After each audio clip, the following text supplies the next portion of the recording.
Now the question always arises, how did these people take over? Why didn't Prabhupada, act with a little more caution in appointing different leaders and so on? And the answer is that different saints have appeared in the past, like Jesus and others, who were betrayed by their followers or denied by their followers or that type of thing. And it's famous that Mahatma Gandhi was assassinated by his own people, and so many other saintly types of people have been attacked and betrayed. So that's what happened in Prabhupada's situation.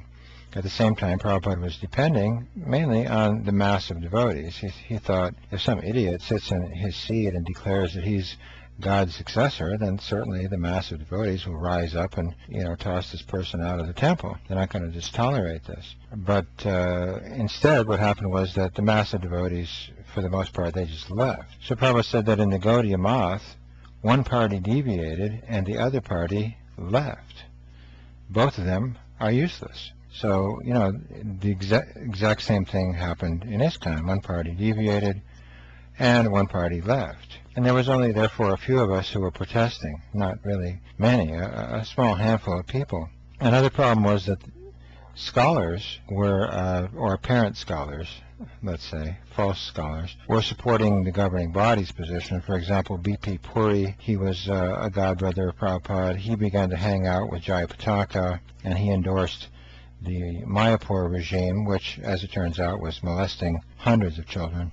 B.V. Puri, another godbrother of Prabhupada, he also endorsed the false gurus, and he said those of us who want to worship pure devotees are idiots, fools, rascals, and he had all kinds of terms for us, and he would lecture every year at the false gurus' ceremonies. So he was like their toy puppet, and he would preach on their behalf. Gaur Govinda Maharaj, he was a disciple of Prabhupada, but he was considered to be a scholar, and he told me personally that he had been instructed by Prabhupada to go along with all this stuff. I said, you were told by Prabhupada to go along with homosexuals posing as gurus? When did he tell you this? I mean, of course, Gaur Govinda didn't have a really good answer for that, because Prabhupada never told anybody to go along with such things. So he was simply misleading people.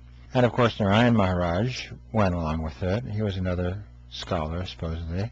And in fact, he said anyone who wants to worship Prabhupada is poison. So he says, if you don't want to worship these homosexuals and people who are having illicit sex with men, women, and children, then you're a nonsense, you're a poison, you're a rascal. And he still says that. He still says those of us who did not worship his homosexual guru program are rascals, and he also wrote a paper saying there's nothing wrong with the appointment of Ananta Vasudeva, because he was another homosexual that was Narayan Maharaj's pet guru. So there's nothing wrong with worshipping deviants as if they are God's successors. So, and of course Sridhar Maharaj, another scholar, and so on. So they had this backing of certain scholars, and so Tamal Krishna said, if we don't have the backing of the middle class, meaning the main body of devotees, this thing will never fly. So Tamal was actually worried at the very beginning that most of the devotees would reject this whole thing, and it would never have worked, the false gurus. But so many people went along with it, so many scholars backed it,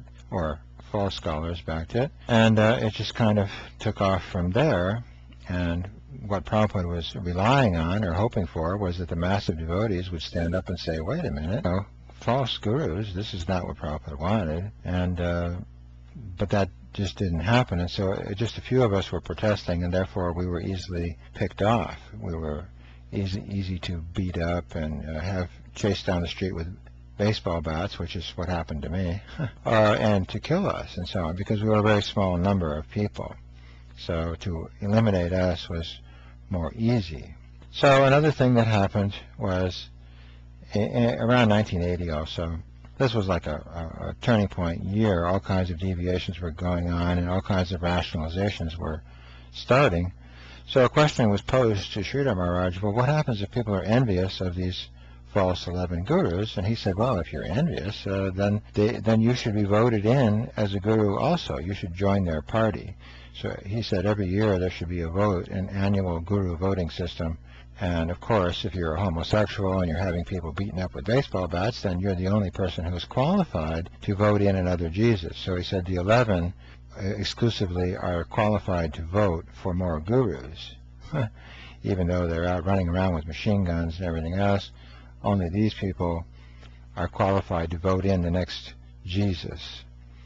So this was also remarkable. The Sridhar chose the most deviant people as the only people qualified to vote. And this is what happened. Many more people were voted in as gurus. And they even offered me that post. You know, Jayatirtha said, Pranjan, we'll make you the guru of Ireland.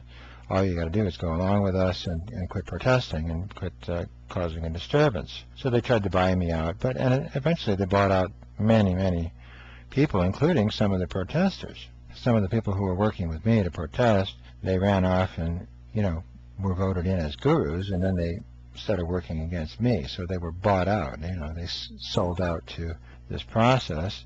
And in fact, in 1986, when they reinstated a known homosexual pedophile as guru, they voted in at that time about 40 new gurus. So, and they called this a reform. You know, reinstating the worship of homosexuals and pedophiles is a reform. This was Sridhar Maharaj's idea of reforming ISKCON. We'll vote in a bunch of new people. And then there was another protest. Some of the Indian devotees said, well, wait a minute, there's no Indian-bodied gurus.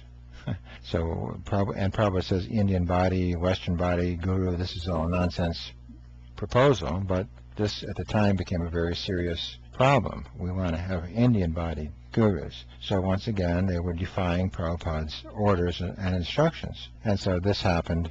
The Indian devotees said, you know, unless you make some Indian bodied gurus, we're going to expose you and protest in India and have you kicked out of India. So they voted in some Indian gurus as well. Meanwhile, the whole idea of Sridhar Maharaj, Narayan Maharaj, B.P. Puri was, there's no such thing as a managing body. They said this is nonsense. Managing is not found in the scriptures. And so what happened was that massive child molesting started to occur in the society, and there was no managing to check it. So exactly as they wanted no management for these criminal gurus and child molesting criminal activities and so on and so forth. They said any system of checks and balances is not found in the scriptures, and so child molesting went on, beatings went on, murders went on, and so on and so forth went on. And of course, if Prabhupada was poisoned by these leaders, then how could he regulate them himself? He was trying to regulate them, and they killed him. So this is another reason that Prabhupada was unable to contain these people. They were just too ambitious and too ready to stomp on anyone, including Prabhupada.